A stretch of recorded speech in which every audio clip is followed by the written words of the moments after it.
Yeah, what's up, kings and queens?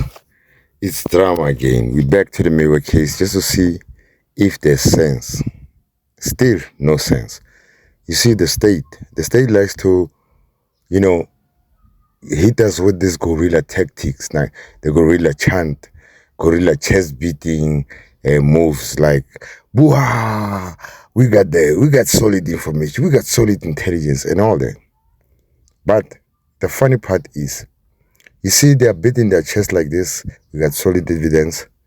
Now, when it's time for the solid evidence to stand up in court, this is what they come up with. These are the tricks that they now resort to.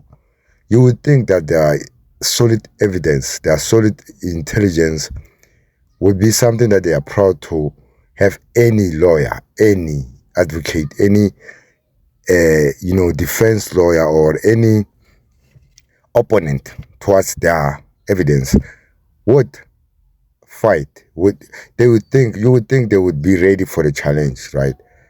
Inside court. But no, they are not. This shows you they are not. They are just trying to win by hook or crook.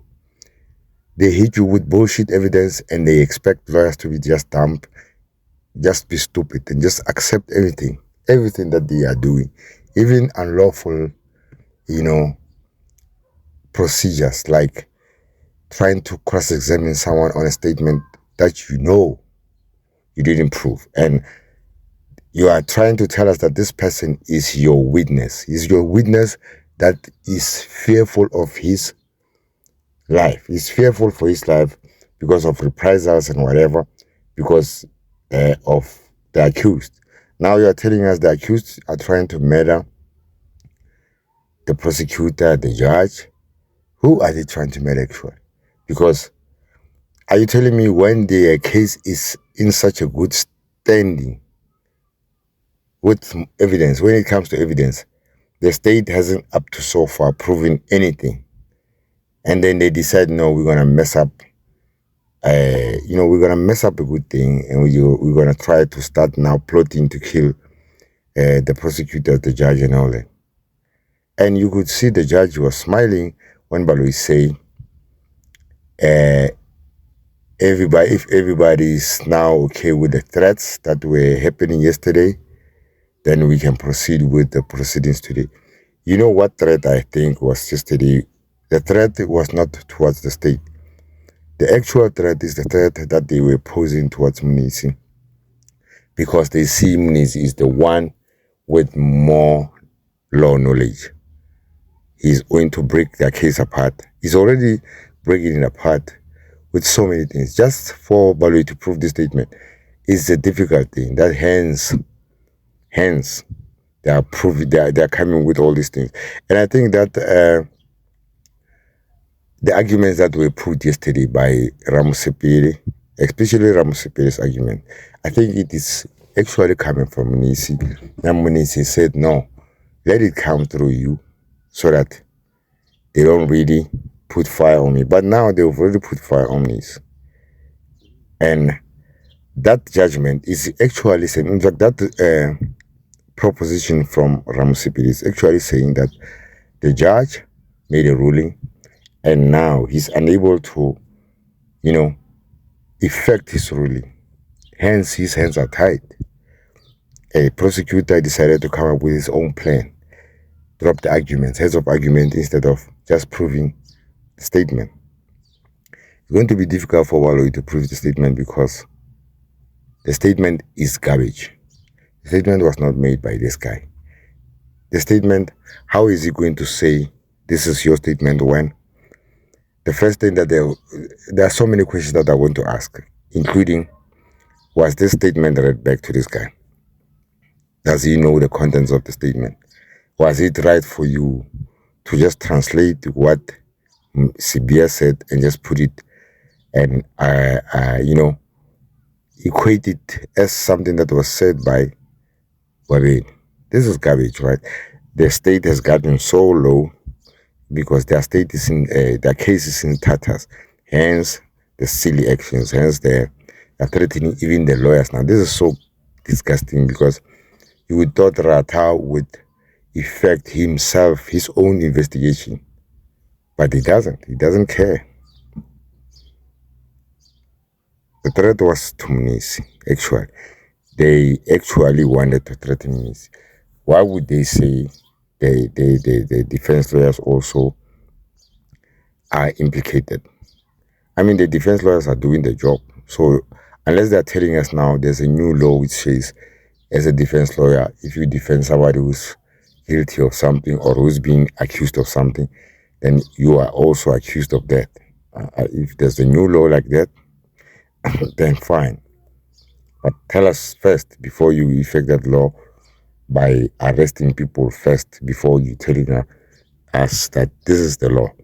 Anyway, guys, let me not take too much of time. I'm disgusted by the state they've gotten solo, and the main players are the ones who were there. Mohola and Gininda, and obviously Balu is there. Ratha is smiling at the mention of a threat. He knew which threat they are talking about. Anyway, enjoy, guys. You're not going to enjoy this. The trial can therefore continue today, my lord. Okay. You were still addressing the court, is that not so? I'm sorry, my lord. I say you're still addressing the court. Yes. Yeah, you may continue. Yes. I'm saying if everybody is satisfied regarding the threats of yesterday, then we can continue with the proceedings.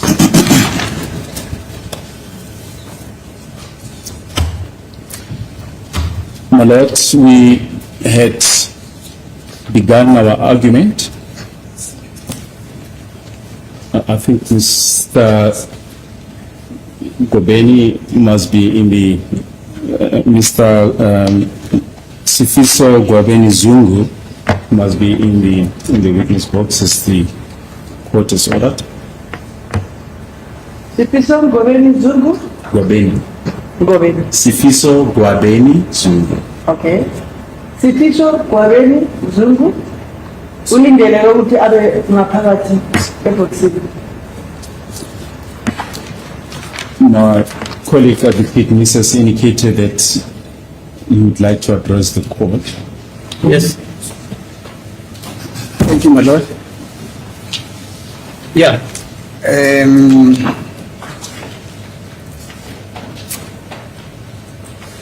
Before the matter can be started with, there's the following that I would want to bring to the attention of the court.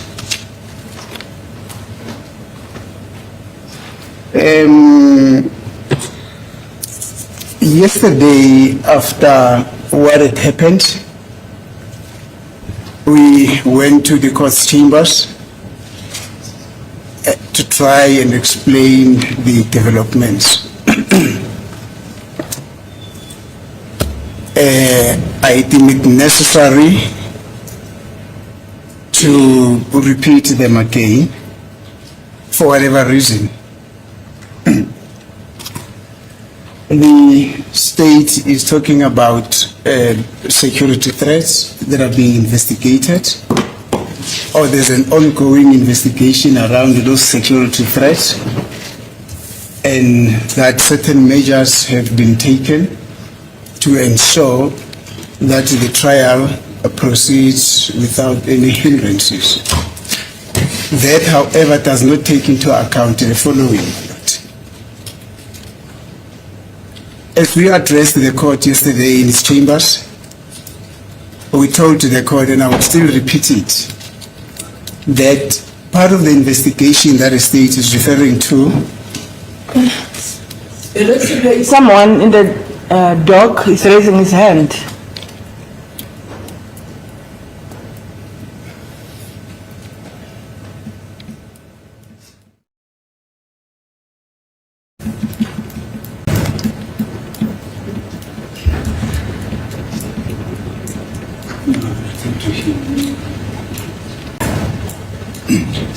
That is the number 3, my lord. I will attend to him.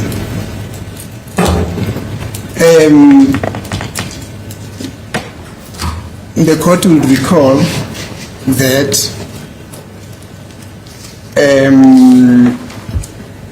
we informed the court that we are also a subject of investigations.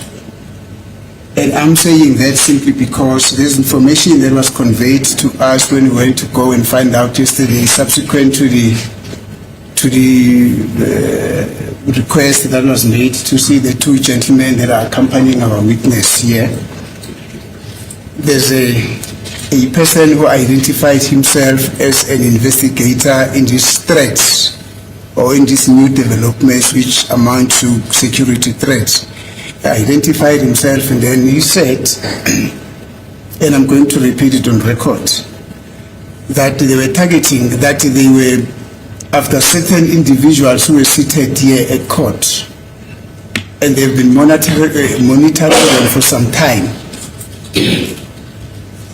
But yesterday when they were about to approach them, they were no longer able to see them, and that those individuals had disappeared. So they are suspecting that we are the cause of their disappearance. And my colleague could bear me out on that if I'm wrong or right. They are saying, he said that they are suspecting the defense team has been the cause for their disappearance, and has been saying that in a way we also complicit in a plot to kill, because he said those that are being targeted for killing, it was Sergeant Mohula and Brigadier Kininda. I also mentioned the third person. So then from there, the 2 or 3 gentlemen then were whisked away.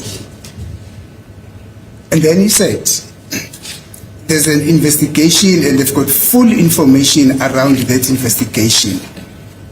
We don't know whether that investigation implicates the defense or what. But subsequent to that, my lord, information has it that Mr. Mnisi is identified particularly as a person who has got a tendency to interfere in affairs that do not concern him. And that to Mr. Mnisi constitutes a very serious threat to his life, limb, the freedom of expression, freedom of movement, and freedom of association.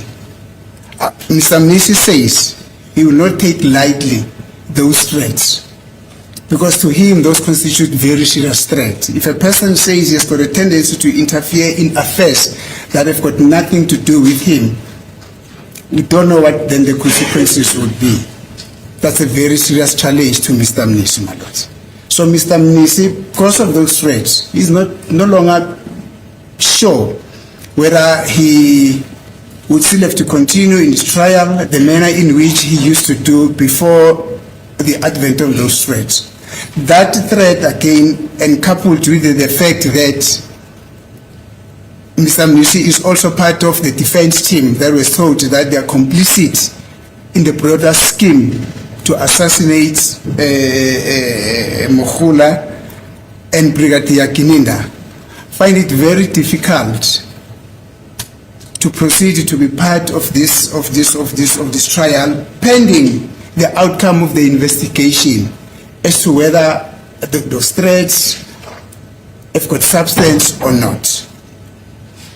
But over and above that, my lord, it has been said to us, as I mean Advocate Ramsipili and Ms. Ramsipili and Mr. Numalo, that the accused that we're representing here are the ones that are orchestrating these threats.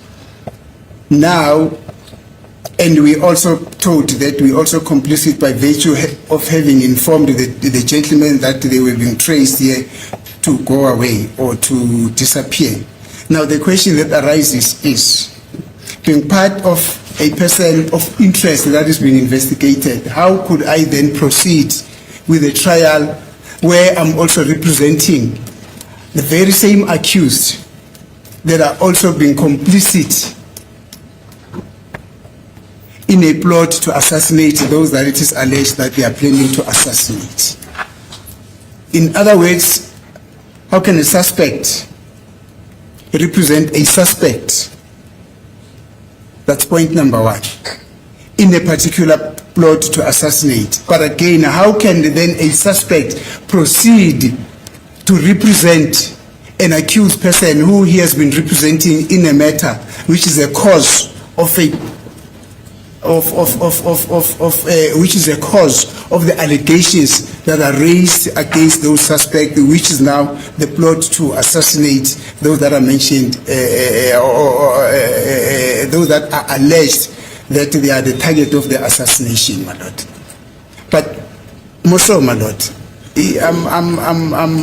I'm very disturbed by the allegation. Oh, Mr. Mnisi is very disturbed by the allegation that he has got a tendency to interfere in matters that do not have to do with him. I am advised. Soon after I heard Mr. Mnisi heard this thing yesterday, Mr. Mnisi went on to consult security experts and otherwise. He has been advised that he should request the court to recuse or to excuse him from continuation with the case pending the finalization of those allegations. And I take that advice very seriously, my lord, because I will not be able to apply my mind on the facts of the case that we're busy with here, pending the finalization of those investigations. We're told that there's an inquiry document that is being investigated, wherein it is alleged that we're also complicit. So, Mr. Mnisi says he will not be able to apply his mind properly up until such time that those results of the inquiry document come up, my lord. That is what Mr. Mnisi wanted to bring to the attention of the court. Thank you.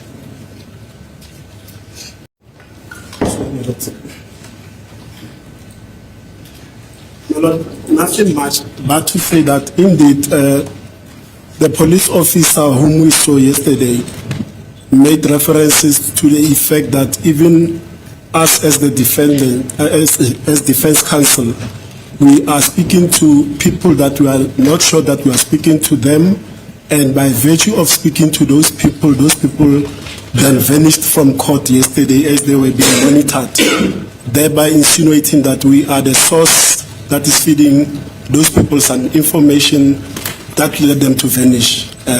That's why I'll leave it, my lord. Mr. Court, please. Yes, Mr.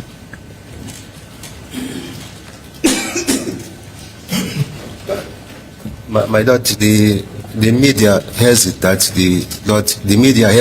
the plot extends to a judge and the prosecutor. So it is disheartening, my lord, that there will be allegations in the sense that the defense is also complicit in this plot to assassinate the individuals that I've mentioned. Because in my career, my lord, which runs for about 3 decades, I have not involved myself in such conduct. Because I'll also confirm with what has been said by my colleagues that it is said that the defense is involved in this whole shenanigan, of which I don't know where it comes from. I'll also wish, my lord, that it be investigated and the report be brought before the court. Thank you. I should investigate. No, whoever is conducting the investigations. Oh, I'm not a policeman. No, I understand, Your Judge. Yes, Mr. Balawi, any view? Well, my lord, we would have thought that what we place on record earlier on should place everybody at ease that whilst there's an investigation going on, that the necessary security measures have been put in place for this trial to continue.